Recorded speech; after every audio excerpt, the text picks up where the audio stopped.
Hello everybody. In today's video, I'm going to be answering some of the questions that I received from my latest post. Going forward when it comes to videos as well, I don't really have anything specific that I'd like to talk about. So if people give me suggestions, that is honestly a great way for me to get new ideas and see what it is that my viewers want me to talk about. Because I'm really open to engaging and talking about whatever it is that people are interested in. All right, so the first topic I'm going to talk about is the difference between Hinduism and Buddhism. Now, I had traveled to Nepal, which is basically kind of it feels like a meeting place between Hinduism and Buddhism, Nepal being the country that is between India and China. And it was actually the birthplace of the Buddha, not the actual birthplace of him, but like the place where Buddha became the Buddha was in Nepal. And so when you go there, there's Hinduism and there's Buddhism everywhere you go. So it was really cool, and I thought it was a really cool place for me to travel because to try to get, to be able to be exposed to both Hinduism and Buddhism, that Nepal is basically like the perfect place to go to. The main difference between the two, well, Buddhism really is, it's an offshoot of Hinduism. So, and Hinduism is basically, in outsiders' terms, so at the end of the day, we're talking about Sadhana, Dharma, and Buddhism is basically an offshoot from that. When Vishnu came down in his ninth form as Buddha, he created a new pathway for people to basically reach Buddhahood or back to source, back to being like Vishnu.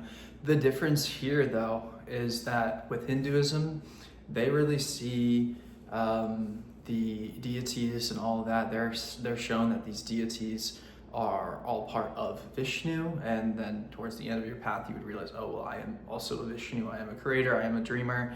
But Buddhism basically kind of says that all of these different forms are reflections of yourself. So at the end of the day, you can see how this really is the same thing when Buddhahood is trying to reach you to that point of saying that you are Vishnu. It's just kind of directly saying that these are reflections of yourself.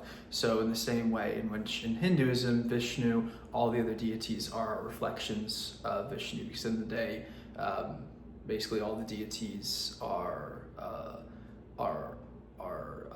from Vishnu or from source, acted through by Vishnu or Godhead, seeing through all the deities. So as you can see, the end goal and what they're trying to get to is the exact same.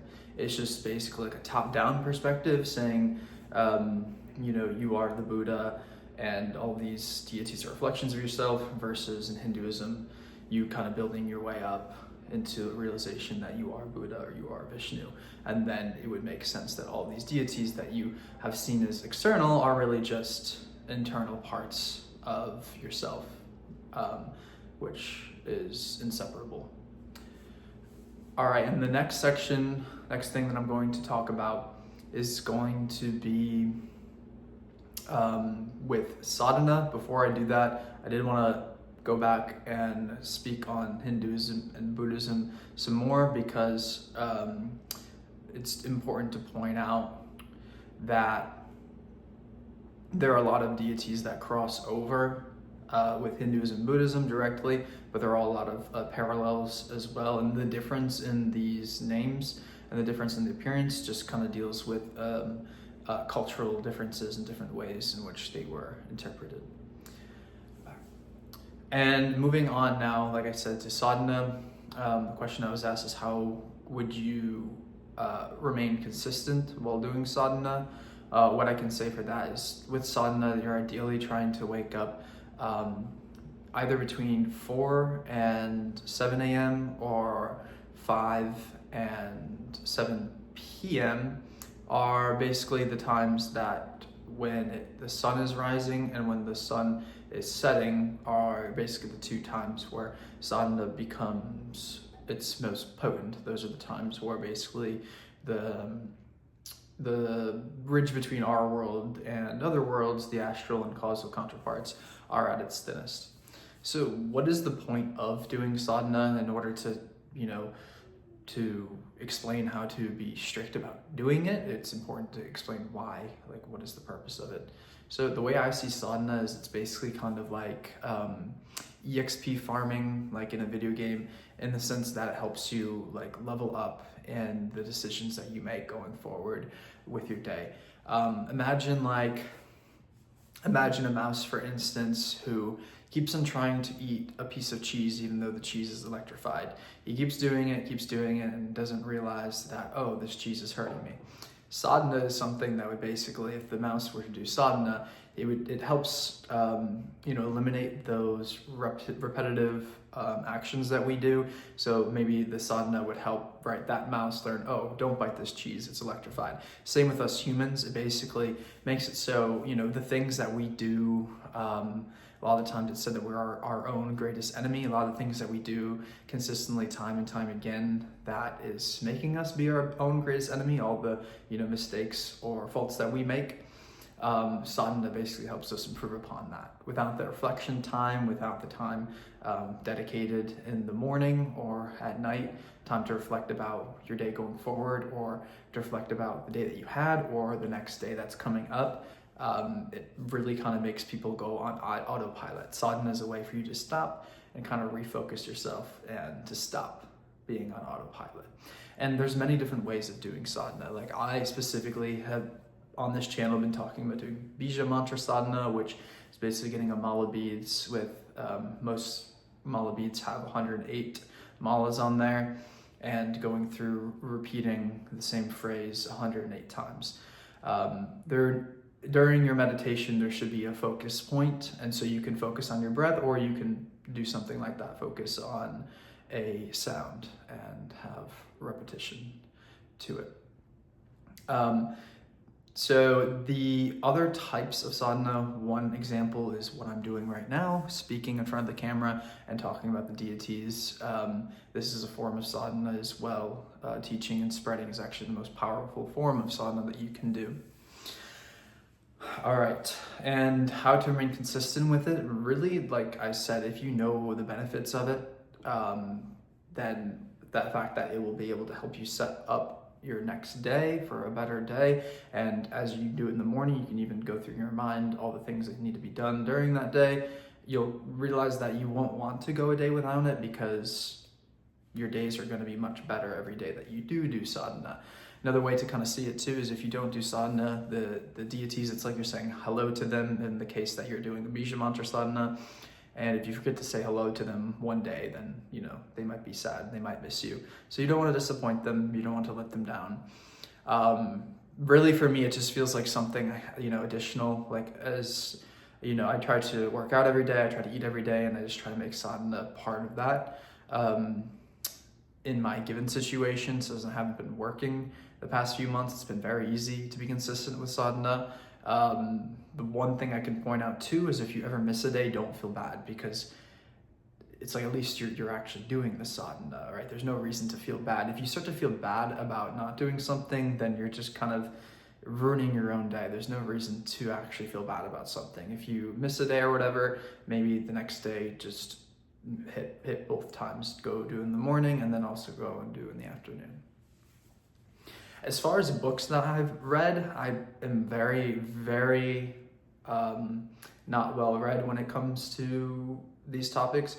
I've read the Bhagavad Gita and I've read Inner Engineering by Sadhguru. The reason why I didn't want to read, I didn't pursue reading at the time, is because, well, part of the reason I don't like to read, but the other part of the reason is something Sadhguru had said, how he hasn't read the Bhagavad Gita. He was basically saying, well, the connection to source comes from within, and so all these other books, they can, in a sense, they can confuse people. They're not necessary, but there is real raw knowledge in a lot of these texts and these ancient texts as well. But I kind of took the route of knowing that's one aspect of yoga, jnana yoga, and I more went the route of bhakti yoga, and So I'm not very well read on these topics, but I'm pointing that out because you don't necessarily need to be. A lot of that knowledge can become inherent, and a lot of that knowledge, when you're doing sadhana, is stuff that is comes from within. So you don't actually need to be seeking external sources. A lot of the knowledge that I do have comes from listening to podcasts and all that. I'm a very good listener, and so I remember almost everything I hear, and I can like say where I've heard it from. And I'm glad that I applied that skill to something like spirituality and Sadhana Dharma, something very useful instead of something like, stocks or like something like that. I'm glad my interest was something that is helpful to everybody. Let's go on to the next topic, which is going to be, there was one about why do animals, there's a history of animals being sacrificed in both in Tibet and Nepal. I know I can speak on those. I know that in Tibet, it was just kind of a normalcy. If an animal were to fall, like a yak or something, they would then proceed to eat the animal. It was just about nonviolence and about not killing animals. I don't get the whole worry and concern about the whole animal sacrifice thing, because if you think about it, like nowadays, because a lot of where that is coming from like Christians thinking, oh, well, animal sacrifice, that's so terrible. It's, first of all, it's like it's not something that everybody practices. It's Hinduism is a large set of practices combined into one, so there may be some people practice this, some people who don't. But what I can say is, like, how many Christians do you see, right, eating hamburgers and eating pig and bacon and all this? And so it's like, okay, so it's not okay to have a ceremony behind it, but factory farms and, allowing all these animals to die in factory farms, and you think nothing of it, that's fine. But if a village were to, kill an animal to feed its entire village, and they had a little ceremony before, now all of a sudden it's like a terrible, evil thing. The way I see it is, like, at least they're giving the cow due respect by like holding a ceremony, understanding and honoring that, understanding that it is life, rather than it just going through a factory farm and nothing gets done about it. And the reason why I'm sharing this too is because I know that, like, traditionally, if a cow was sacrificed, then its entire body would be used to heal and to mend to that village, like, because it would be able to help and feed the entire village. It's about not taking more than what is needed. And this isn't saying that I'm a proponent for animal sacrifice at all, not at all, that's absurd. But it's just a way to kind of like, don't judge things. Don't judge things until you like understand the culture looking into it, because it's not to say that all Hindus do animal sacrifice. That's ridiculous. It's a very small amount, because Hinduism is just referring to all the practices that are practiced all through India. The last thing I'm going to talk about is the Celtics, and when I talk about Celtics, I'm going to mix in Norse mythology and Greece mythology as well. And the reason being is, the way that I see this, my understanding is, with history and all that, is that back in ancient Africa, when the first humans were around, that was when the first, worship of Kali was also around. Those teachings got, at least in the modern times, I'm speaking of, because there was definite a time of almost a rise and fall of civilization, where there could have been a civilization, Atlantis, that predates all of recorded humanity that we currently have today. But speaking on that, it seems like then Hinduism and Sadhana Dharma was brought to India, and it seems like there was a lot more time there in India for everything to be developed. So from my understanding is, when the ancient rishis were connecting with the Hindu deities, they were connecting with them on the causal plane. And from my understanding, I could be wrong about this, the Norse gods and all that are basically just reflections of those causal forms coming down to different cultures and appearing in different forms, because Perhaps the deities, which at the end of the day are just, it's energy and streams of consciousness, wants to manifest itself in different ways. So potentially, like, people see comparisons between Anubis and Barnaba, that, Barnaba came down, when he came down in Egypt, he didn't want to appear the same way that the same form that he appeared in India, he wanted to, put on to a new form type of thing. Because in the sense, like, Shiva has many different avatars, so I would imagine that really at the end of the day, like, everyone here is going to be an avatar of Vishnu, Shiva. So these gods and these deities, I imagine them to basically be like astral counterparts, the people we're connecting with, that were basically reflections of these deities, but not them directly connecting with the causal plane, which is what Sanatana Dharma and the ancient rishis were able to do and able to teach. But I don't know too much about that because that information has been lost, because there is also the potential that when I'm talking about this, I'm completely wrong, and these different deities like Thor and Anubis and all this were truly like false gods, and as stated in the Bible, and not reflections of God, and may have been something completely far removed from Hinduism and Buddhism.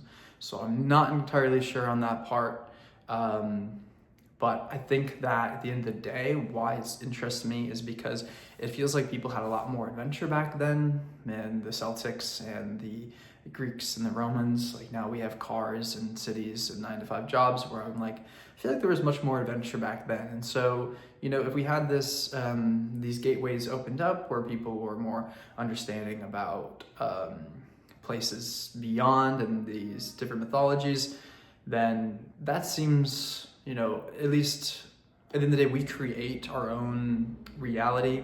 And so it seems like the reality that these people were living in seemed to be full of a lot more whimsy and fun and excitement and adventure than today's times. So that's why it's always piqued my interest. I'm like, well, what if this ever were to be brought back and people could go on adventures and seek out boons from different gods and all the rest? But that is all for today's video. One last thing I will leave on is when I talked about all those demigods and all that before, I do want to say that I want to make sure I clarify that in Hinduism, it's basically seen that any of these deities that are being worshipped are basically parts of God. Like, God is the ocean, and these are all just different reflections of him. God is the rainbow, and the deities are all just different colors on that rainbow spectrum, so you can interact with each aspect of God individually rather than interacting with him in his entirety and his whole. And that's all I wanted to share in today's video. Without further ado, Jai Mahakal.